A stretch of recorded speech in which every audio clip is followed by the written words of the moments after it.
segurança. De segurança, sim. Não permite. E mesmo se permitisse, Anderson, eu não faria. As pessoas perguntam, né, doutora, tem alguma dica para você dar para avaliação psicológica? Sim. Quem é que não passa nervoso? Quem é que não fica irritado?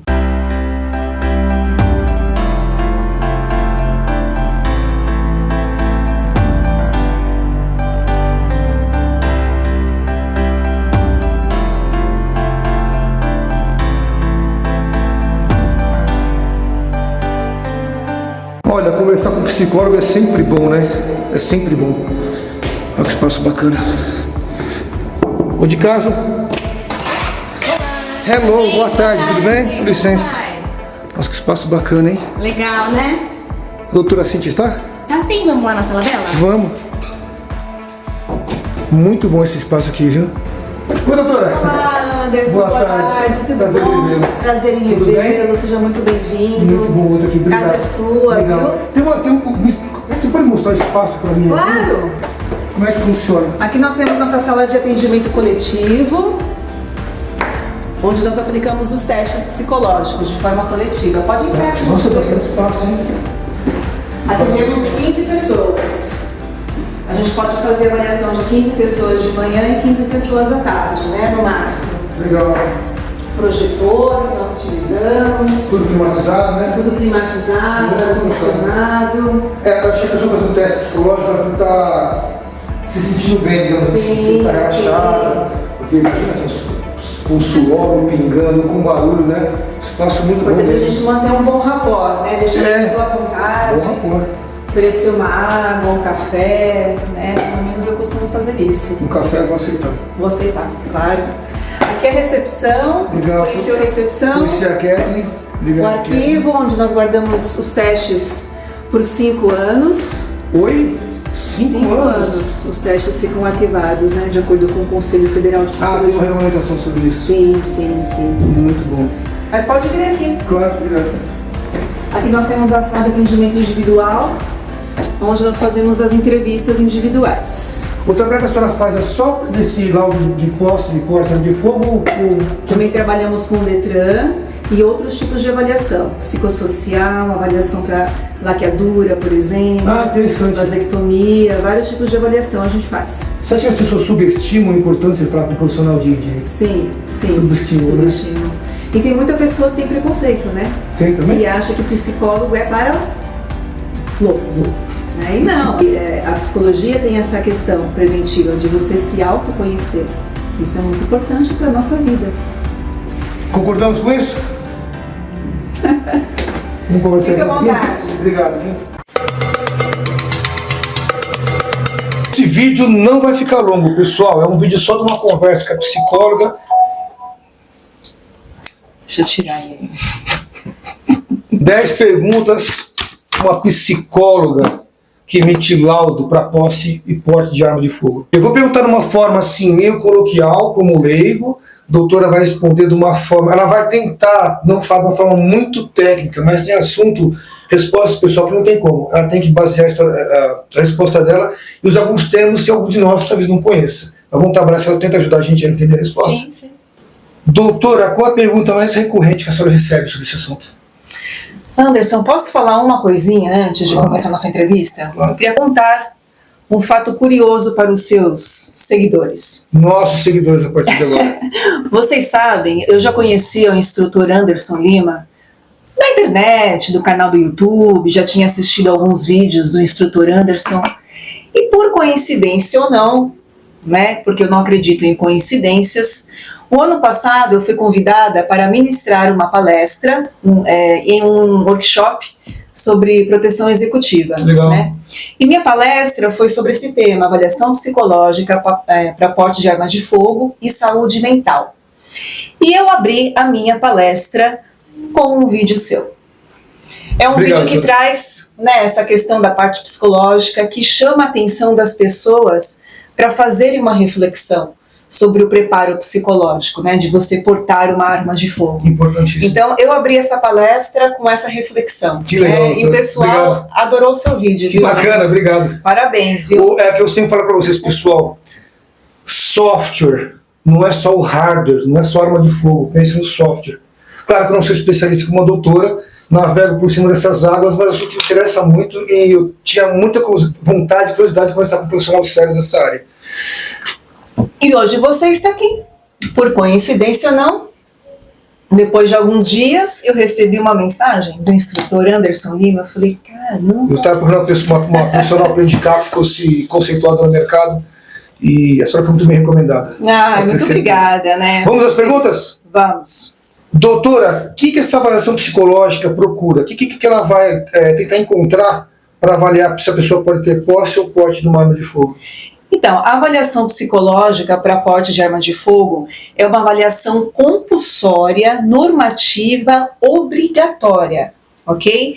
Ela tem a finalidade de aferir graus de aptidão psicológica, né, e a nossa capacidade para portar ou não uma arma, né, tarefas e assumir o risco de você usar uma arma. Então, quando eu atiro, quando eu saco a minha arma, eu estou apto, né, a fazer isso e estou apto a assumir as responsabilidades que vêm com isso? Tem pessoas que elas nem pensam nisso, as consequências jurídicas e psicológicas, tá? Eu vou atirar no bandido que pulou na minha casa que eu não vou ser preso. Pessoal, tem consequências psicológicas de uma reação armada, tá bom? Quanto tempo demora fazer uma avaliação dessa? 8 horas, 12 horas, 5 minutos? Como é que mais ou menos o passo a passo desse exame? Então, nós seguimos todo o processo, né, de acordo com a Instrução Normativa número 78 de 2014 da Polícia Federal e da Resolução também 01, tá, do ano de 2022 do Conselho Federal de Psicologia. Né? Esse processo ele envolve a aplicação do quê? De 6 testes psicológicos, tá?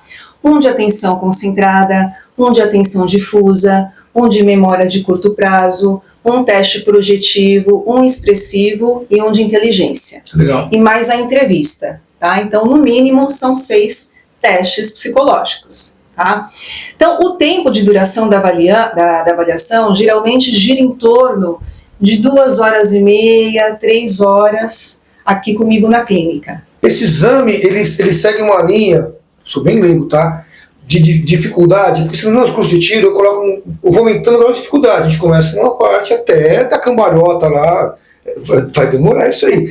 O exame, ele é mais ou menos isso? Ele começa de uma forma mais tranquila? Sim, geralmente eu aplico os testes de atenção, que são os mais fáceis, né? E deixo de inteligência, por exemplo, para o final, né? Que requer um pouquinho mais de raciocínio, de concentração, você tem que pensar bastante, então eu deixo mais à vontade para o final. Interessante.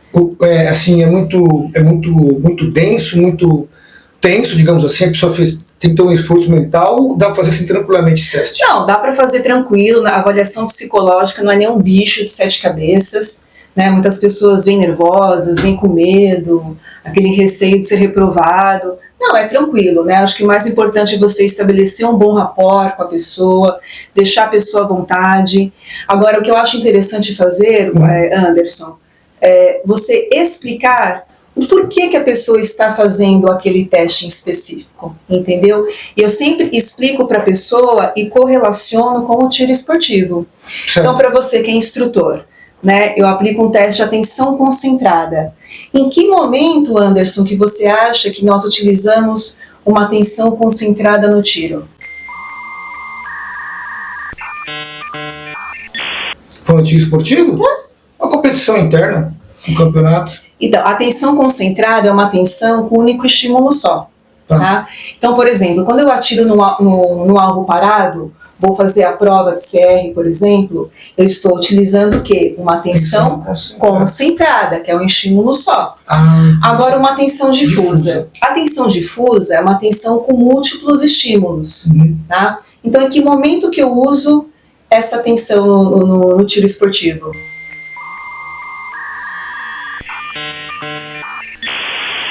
Tá vendo o campeonato de PSC, talvez numa prova mais dinâmica? Isso, exatamente, né? Então, por exemplo, vou para uma pista quente, fazer um tiro de combate, uma prova, né? Eu vou utilizar o quê? Uma atenção difusa, que é uma atenção de procura, onde você tem vários estímulos. Perfeito. Então, eu acho muito importante você explicar para a pessoa, né, isso.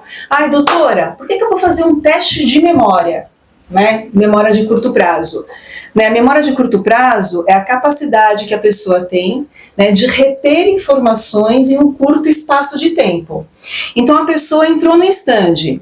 Qual que é a primeira coisa que o instrutor faz? Para mim, você precisa com IPI, na verdade. IPI e você passar as técnicas, né, de segurança. De segurança, sim. De segurança, o IPI, né, o que tem que fazer, o que não pode, para onde pode apontar a arma, para onde não certo. pode. Então a pessoa ela tem que ter essa capacidade de reter informações num curto espaço de tempo para chegar lá no stand e não fazer nada de errado. Tá. Falando no exame, é importante a pessoa ter uma noite de sono boa, estar com um psicológico, digamos assim. A grosso modo falando, quando a gente fala, o psicológico da pessoa está boa. A gente vê o leigo falando. É importante isso, estar bem alimentado. Sim, inclusive, né, as pessoas perguntam, né, doutora, tem alguma dica para você dar para avaliação psicológica? Sim, então anotem aí as dicas, né? Dormir, né, dormir bem a noite anterior, né? O sono, ele rebaixa as nossas funções cognitivas. Então, se você está com sono, né, dificilmente você vai ir bem numa avaliação psicológica. Então, tem que dormir muito bem no dia anterior.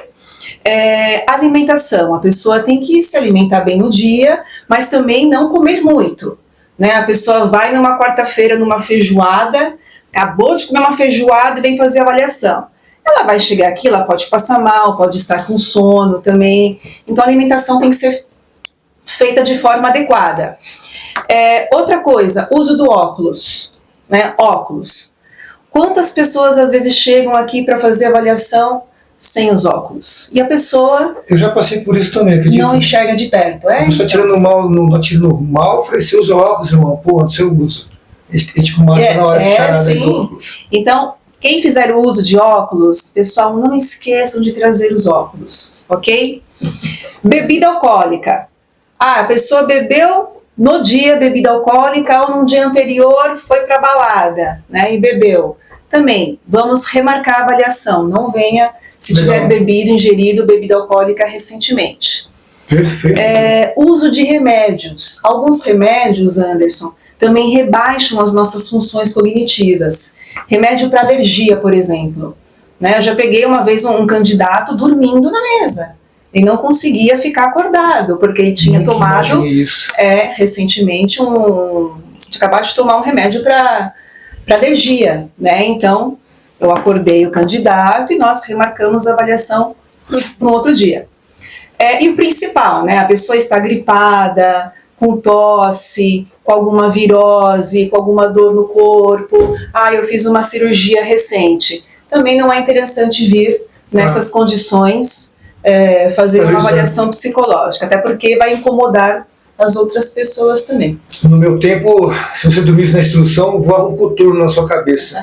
E na faculdade voava apagador. Mas isso é muito tempo atrás, gente. Aqui ninguém vai arremessar objetos em vocês. Vão ser despertados pela doutora Cíntia. Vamos para a próxima? Quem que foi o aluno? Eu pego um aluno novo, dou um curso de tiro para ele e falo assim pro cara, escuta, o que você vai fazer essa noite? Ou amanhã, domingo, o que você vai fazer? Se o cara falar assim, quero que eu vá comer uma pizza com a minha família, tem uma série que eu não terminei de ver. Isso é bom. Se o cara fala, eu não sei o que eu vou fazer da minha vida. Isso é mal. Isso é mal. Desconfie do silêncio. Né? Fiz cursos, né, com o pessoal do Corpo de Bombeiro, da CONATS, que é a Comissão de Abordagem Técnica ao Tentante de Suicídio. Então, como você aborda o tentante de suicídio na hora que ele está ali, naquele momento que ele vai se matar, né, se jogar, por exemplo, de uma ponte. Então, geralmente, vem os grupos de emergência do Corpo de Bombeiros, são os primeiros a chegar numa ocorrência, policiais, e o Corpo de Bombeiros, ele dá esse treinamento, né, da abordagem técnica, como que você aborda o tentante de suicídio. E o importante, é legal, porque assim, antes da morte sempre vem o silêncio. Aquela pessoa que começa a xingar o bombeiro, que começa a falar, né, essa tem grande chance de você reverter o suicídio. Pode crer. Agora, aquela pessoa que está quieta, de cabeça baixa, olhando para baixo... O que você fala já não tá mais entrando. Começou a tirar os objetos pessoais, deixou o relógio, deixou a carteira. Aí, geralmente, o Corpo de Bombeiros já entra com uma ação tática para pegar a pessoa, porque eles sabem que ela vai pular. Esse curso é livre ou só profissionais fazem esse curso? Só profissionais da área de emergência. Né? Na época eu fui convidada pelo atual Coronel Diógenes Munhoz, Incrível, né? cara, incrível. Fiz parte da CONATS, Uhum. né, da parte técnica, mas é um curso assim espetacular, é um curso Imagino. para a vida. Pena que não é aberto Porque eu falei, às pessoas, né? Se eu tiver muito nervoso, muito ansioso no dia dessa avaliação, pode acontecer de eu ser reprovado? Pode sim. A ansiedade, o nervosismo interfere na avaliação psicológica, né? Mas a pessoa ela tem que ter essa capacidade, essa resiliência de se manter calmo também perante uma situação de estresse. Em qual exame a ansiedade me atrapalharia especificamente? O de inteligência? Memória a curto prazo? Geralmente os testes que a gente conta o tempo, né, o de memória de curto prazo, os de atenção, né, geralmente o pessoal fica um pouco mais tenso. Tá. Eu sou um cara muito pró-armas, a maioria de vocês também é. E tem uma brincadeira que a gente fala assim, eu sou a favor das pessoas armadas, mas tinha que ter um curso de tiro, mas tinha que ter um laudo psicológico. E muita gente ignora esse mas. Se você bota o mas na história, então você vai tornar um armamentista assim. Como eu trabalho dando curso de tiro, eu percebi que é interessante que as pessoas tenham um curso de tiro. Para mim isso é primordial. Assim, até o próprio manuseio, já clientes que falhavam no próprio manuseio, não sabiam como é que funcionava uma arma de fogo. Então, não é porque eu vendo curso de tiro que eu vou puxar a sardinha com minha brasa. Ó, eu sou muito... Qualquer um pode ter uma arma, mas teria que fazer um curso. As pessoas odeiam esse mas. Laudo psicológico. Eu tenho lançado essa pergunta no Instagram. Para posse, é importante? As pessoas falavam que para posse não, mas para porte precisa de um laudo psicológico. Não quero no mérito dessa questão aqui não. Mas qual a diferença do laudo psicológico de posse para o de porte? A avaliação, tanto para posse como para porte, é a mesma. Não tem diferença nenhuma. Inclusive o laudo, nós seguimos o laudo, né, modelo da Polícia Federal, que é o mesmo laudo, né, de acordo com a Instrução Normativa 78 da PF. Então o laudo é a mesma coisa, a avaliação é a mesma. Não existe nenhuma diferença entre um teste para posse e um teste para porte. Isso é interessante, doutora, porque no exame de tiro mesmo, aquela parte prática do disparo, tem diferença do laudo para posse e de porte. Porque eu acho que no frigir dos ovos na prática, o cara vai ter que ter uma habilidade maior para estar portando uma habilidade diferente ali, né? O que é importante assim, que o aprendizado ele passa por várias etapas, né? Então primeiro você aprende a fazer o que é certo, depois você aprende a fazer certo de forma rápida, e aí isso vira automático, é como você dirige o carro, né? Quando você dirige o carro, depois que você aprende, você já não pensa, é uma coisa automática, né? O aprendizado. Então o tiro é a mesma coisa, né? Na vida tudo a gente treina, né? Exceto o caráter. Né? Então é importante que você treine, né? Que nem agora, tem que comprovar a habitualidade. Isso é fantástico. A pessoa tem que treinar. Ela tem que ter intimidade com o armamento. Então, né? O movimento ele tem que virar automático. Se eu estiver fazendo terapia ou tendo algum tipo de acompanhamento psicológico, isso influencia, atrapalha no exame ou ajuda? Não influencia, mas a terapia, gente, é fundamental, né? As pessoas têm preconceito, eu acho que deveria ser obrigatório. Todo mundo deveria fazer terapia, né? Investir em saúde mental. Mas é claro que a gente busca investigar o motivo pelo qual a pessoa está em terapia, né? E se o psicólogo clínico considera aquela pessoa apta ao manuseio de arma de fogo. Então, depende do motivo, nós podemos pedir um laudo psicológico para o psicólogo que atende o candidato. Quando eu vou renovar minha habilitação, tá? Para algumas categorias, está mudando isso aí, tem o laudo toxicológico. Se a pessoa faz uso de psicotrópicos e vem fazer o exame, detecta, não detecta? Essa pergunta ela é ótima, né? Infelizmente, a gente não consegue perceber, detectar numa avaliação psicológica o uso de drogas, né, a cocaína, por exemplo. É claro que a gente está em todo momento, durante a aplicação dos testes, observando o comportamento da pessoa, tá? Mas a gente não consegue, através da avaliação psicológica, saber se a pessoa usou algo ilícito, exceto o alcoolismo. Né? Através da avaliação psicológica, a gente consegue pegar, sim, né, um quadro de alcoolismo, Nossa. principalmente na abstinência. Então isso a gente pega. Porque geralmente o tremor que aparece no teste ou é de fundo alcoólico ou é de fundo neurológico. Então isso pra gente é bem nítido. Na hora do exame, se a pessoa for muito calma ou muito agressiva, isso é detectado no exame? Tipo assim, para a senhora é um fator de preocupação isso? Que eu falo muito nos meus cursos. A diferença de agressividade e violência. Sim. Uma corrida de 100 metros rasos, quem vai ganhar? O cara mais agressivo. Futebol, quem vai ganhar? O time mais agressivo. Sim. Agora, eu falo, futebol não é violento, ele é agressivo. Só que para quem assiste, que torcedor fanático, né, que aí ele bebe, bate na mãe em casa, dá um tiro, uma facada no bar por causa do time, aí é o cara violento. Sim. Então, Anderson, essa pergunta ela é excelente, né? A agressividade e a impulsividade são 2 itens que nós avaliamos na avaliação psicológica para porte de arma. E olha que interessante, né? O Conselho Federal de Psicologia, em 2022, dia 21 de janeiro de 2022, eles trouxeram uma resolução falando sobre isso, né? A agressividade, ela tem que estar dentro da média na avaliação. Ela não pode estar nem elevada, sem o nosso controle inibitório, e nem rebaixada.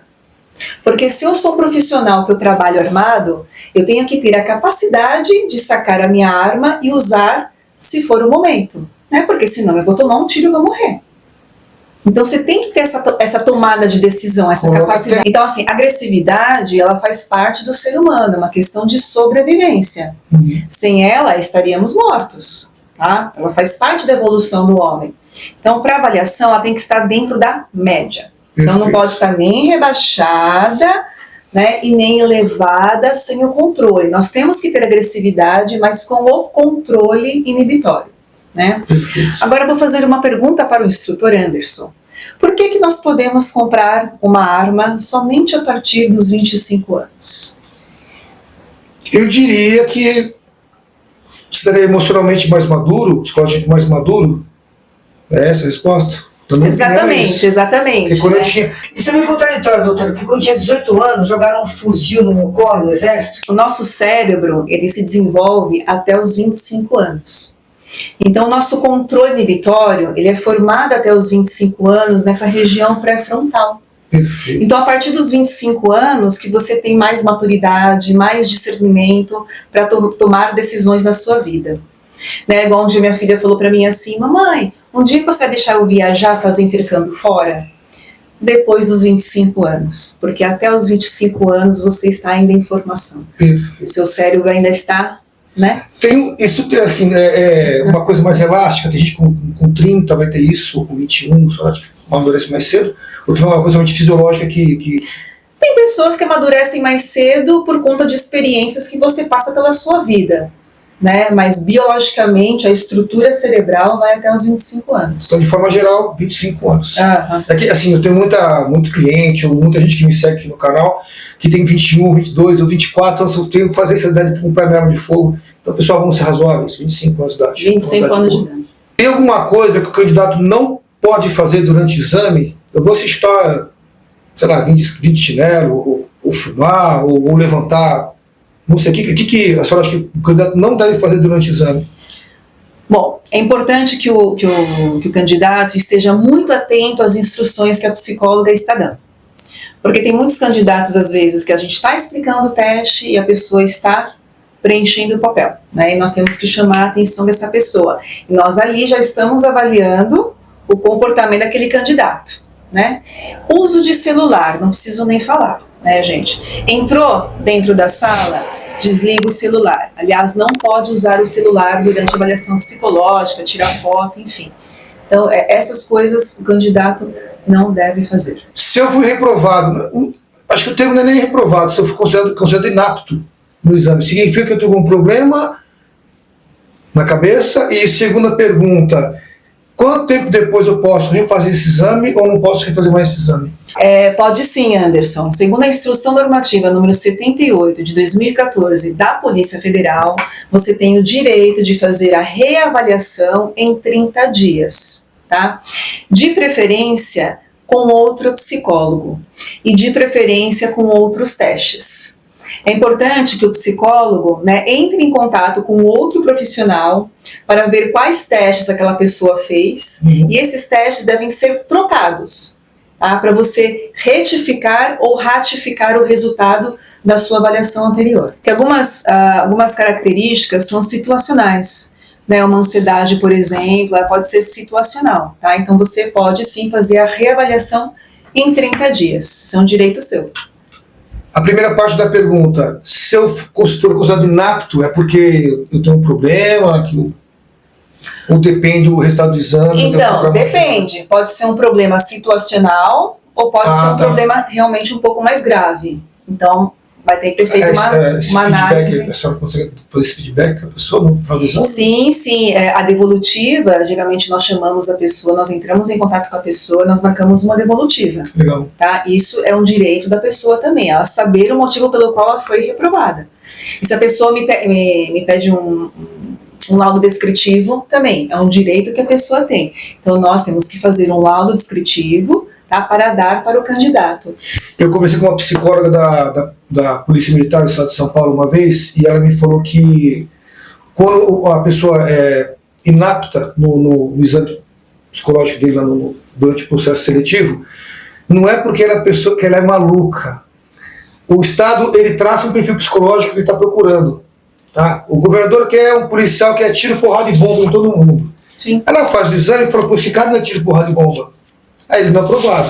Aí muda o governo. O cara quer um policial que entregue flores para os criminosos. Aí você vai fazer o exame, você tira porrada de bomba, aí você não passa. Então, assim, bacana, doutora, muito bom. Tem algum teste, nesse exame, tem algum teste dentro dele que gera mais reprovação para os alunos? Eles têm mais ou menos dificuldade de passar nesse teste? Boa pergunta, Anderson. Olha, infelizmente, tá, de 6 anos para cá, estamos vendo um declínio cognitivo, principalmente de memória nas pessoas. Isso devido a vários fatores, né? A Covid foi um dos fatores que trouxe sequela, né? E uma das sequelas foi o declínio cognitivo, né? E o uso de celular, principalmente, né? Fora o estresse que nós passamos, os problemas do dia a dia, mas o uso excessivo de telas, né? Também foi um dos causadores desse declínio cognitivo. Tem muitos estudos sobre isso, né? Sim. É importante que as pessoas sempre façam coisas novas, para o seu cérebro, os seus neurônios encontrarem novos caminhos. Né? Conexões. Então, por exemplo, você ler muito, a leitura é fundamental, né? Escrever, mas escrever não no computador, escrever realmente com a caneta, com o lápis. São exercícios cognitivos maravilhosos, né? Aprender uma língua nova, uma atividade física nova, sair para dançar, conhecer lugares novos, tudo isso, tudo que é novo, traz novas conexões para o nosso cérebro, os nossos neurônios. A rotina, ela acaba com o nosso cérebro. Você vai vivendo um dia atrás do outro amortecido. Tem um livro chamado, acho que é Geração que Não Olha para o Céu, por causa do celular. Então tem estudos dizendo que as pessoas estão quase criando corcova nas costas. Exatamente. Tem estudos dizendo que nossos polegares estão crescendo. De tantos atendentes do celular, os polegares começam a crescer.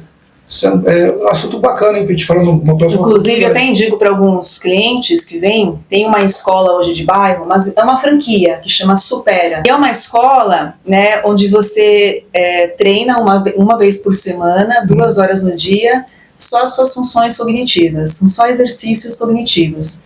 E é para qualquer tipo de idade, para crianças, né, com TDAH, pessoas da nossa idade, pessoas mais idosas, né, para retardar o aparecimento de Alzheimer, demências, enfim. É muito legal. Eu sou do tempo do coquetel Palavras Cruzadas. Também. Se lia muito, lia horrores. Isso é ótimo fazer. Quando eu vi também um Sudoku, Palavras Cruzadas, tudo isso. Eu vi um educador, não vou lembrar o nome dele agora. Ele falava assim, quando você lê um vídeo, assiste um vídeo para aprender, você está gravando aquilo na memória, acho que é a memória RAM do computador. É a memória RAM. A memória RAM. E quando você lê e escreve, está gravando no HD. Então fica muito... Tanto que estudar assim, sim. A melhor forma de estudar é você ler e escrever mesmo, não ficar assistindo vídeos, né? A melhor forma de você aprender é quando você explica para alguém a matéria. Essa é a melhor forma de você internalizar o assunto. Ensinar. A segunda é você escrever. Se eu vier fazer o teste e eu tentar enganar, mentir, dar um jeitinho ali de maquiar o meu sentimento, isso acontece? Tentam fazer? Pega no teste ou não? Ó, os espertinhos de plantão aí, ó. As pessoas, elas mentem o tempo todo. Uma das perguntas da entrevista, por exemplo, é a seguinte: o que deixa você nervoso, agressivo, fora de si? Aí a pessoa olha pra mim e fala assim: nada, doutora, eu sou tão calmo, tão calmo. E eu tenho às vezes vontade de dar risada, porque eu olho o teste, olho pra pessoa, eu falo, aham, né? Aí até eu brinco, às vezes eu falo assim, então me ensina. Ensina essa técnica, né, de não ficar nervoso, agressivo, porque a agressividade já faz parte do ser humano. Né? E no mundo que nós vivemos, quem é que não passa nervoso? Quem é que não fica irritado? Né? Então, assim, é muito engraçado. As pessoas mentem o tempo todo, mas os testes não mentem. O teste revela exatamente aquilo que a pessoa é. Não tem como venha de coração aberto, não fiquei inventando moda, não. O forte fui apto. Mas no final, ela falou: Anderson, tô vendo aqui você é um cara bem agressivo, mas se manter sua agressividade sob controle. Sim, a agressividade é natural. Não, o homem, ele é mais agressivo que a mulher. Isso é normal, porque o homem ele tem mais testosterona, ok? É uma questão hormonal. É uma questão biológica, hormonal. Né? O importante é você saber quando e como usar a sua agressividade. E, aliás, uma das coisas que é bacana, né, para você trabalhar pessoas muito agressivas, é fazer arte marcial, fazer lutas. Eu sempre falo para a pessoa exercitar a agressividade dela. A agressividade dela lutando. Musculação também é bom. Musculação é bom, mas a arte marcial é ótima, porque você aprende a ter controle e o respeito. Dentro de tatame, né, o respeito com o seu colega, com o seu parceiro. Você monta uma rede de proteção que é muito legal também. Dentro das artes marciais, né? O jiu-jitsu, ele te traz muito isso. Ela é faixa roxa de jiu, tá, gente? Ela é roxa de jiu, não brinca não. Mas ela sabe o que tá falando. Essa avaliação pode ser feita de forma online, remota, assim, por, sei lá, no site, ou que entra aqui, a gente faz isso? Não pode. Não pode. E muitos clientes me perguntam isso. Hoje em dia, né? Clientes têm dificuldade para se deslocar, são pessoas muito ocupadas, querem fazer de forma remota online. Não pode. Tá? A Polícia Federal não permite. E mesmo se permitisse, Anderson, eu não faria. Porque a gente perde muito, né, da avaliação se não tivesse contato interpessoal. Entendeu? Porque o nosso corpo, ele fala, e nós somos avaliados por ele constantemente.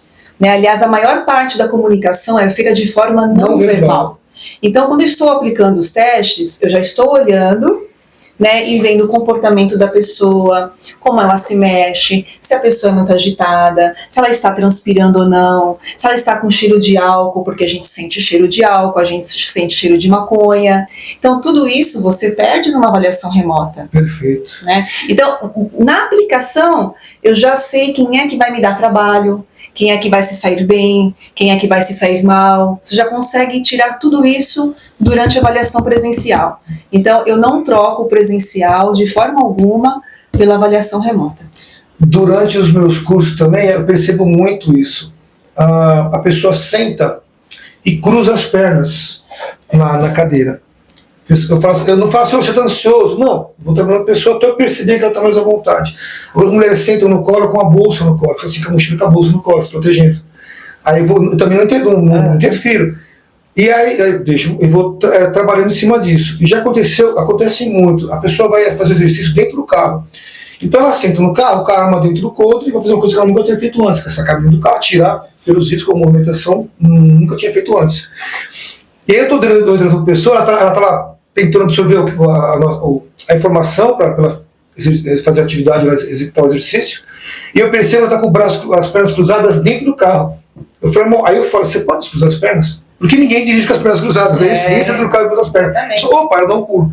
Bolsa no colo é sinal que a pessoa não está ainda muito bem ambientada, né? Não está ainda confortável naquela situação. Então você pode ver que depois de um tempo a pessoa começa a ficar um pouquinho mais relaxada, ela pega a bolsa, coloca de lado ou pendura. Tem alguma outra colocação que a senhora queira fazer sobre esse assunto que a gente não tenha perguntado ou tenha conversado? Sim, inclusive eu quero fazer um link com um vídeo seu que eu apresentei na minha palestra. né? Lisonjeado.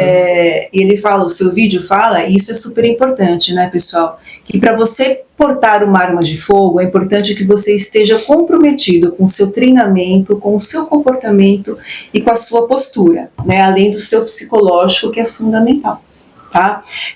Muitas situações acontecem no nosso dia a dia e o autoconhecimento nessa hora é muito importante. Então você conhece os seus gatilhos emocionais, né, os seus conflitos, o que libera em você aquela sua agressividade? Né? Então isso é muito importante, que a pessoa saiba lidar com os seus gatilhos emocionais e saiba como que ela vai reagir perante isso. Por isso que tudo é importante, né? Além do psicológico, o treinamento constante também, porque se eu precisar usar uma arma, eu tenho que estar totalmente preparado. Né? E além do psicológico, o preparo vem com o quê? Com treino. Treino, porque tudo nós treinamos. Habilidades, competências, nós desenvolvemos. A gente só não desenvolve o caráter, né? Isso vem, infelizmente, de berço. Agora, tudo a gente treina, as competências. Inclusive, ó, tem na cabecinha, tá? Higiene mental. Cuidado com o que você consome na internet, cuidado com o que você assiste. Cuide da sua higiene mental também. É isso, doutora? Isso aí, Anderson. Obrigado. Imagina, obrigada a você pela sua presença aqui na clínica. Se você já for inscrito no canal, não se esquece de conferir se o meu badalo da notificação está ativo. E para quem mais não for, curte, se inscreve, compartilha. Obrigado.